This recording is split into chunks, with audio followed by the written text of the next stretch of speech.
నువ్వు పెళ్లి చేసుకోవడం నీ వ్యక్తిగత విషయం కాదు. చాలా మంది ఇవాళ ఒక పొరపాటు మాట మాట్లాడుతూ ఉంటారు, నా పెళ్లి నా ఇష్టం. నీ పెళ్లి నీ ఇష్టం కాదు. నీ పెళ్లితో 7 తరాలు ముడిపడి ఉన్నాయి. ఆడపిల్ల పెళ్లి అయితే 10 తరాలు ముడిపడి ఉన్నాయి, పైకి వెనక్కి కూడా. దశ పూర్వేషాం దశాపరేషాం. నీవు సక్రమంగా వివాహం చేసుకోకపోతే తత్ఫలితము వలన వచ్చేటటువంటి సంతానము వలన, నేను ఈ మధ్య కాలంలో చాలా విపరీతంగా వింటున్నాను, అస్తమానం ఇదే పని. ఇవాళ మధ్యాహ్నం కూడా ఇదే పని. మా అబ్బాయి తనకన్నా ఏడాది పెద్ద పిల్లని చేసుకుంటానంటున్నాడండి.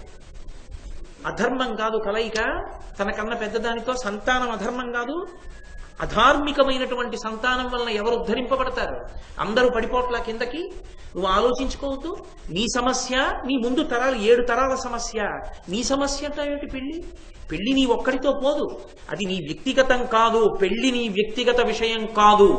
ఇవాళ లోకంలో ప్రచారం ఎలా జరిగిపోయిందంటే వివాహము వ్యక్తిగత విషయము. తప్పు కాదు.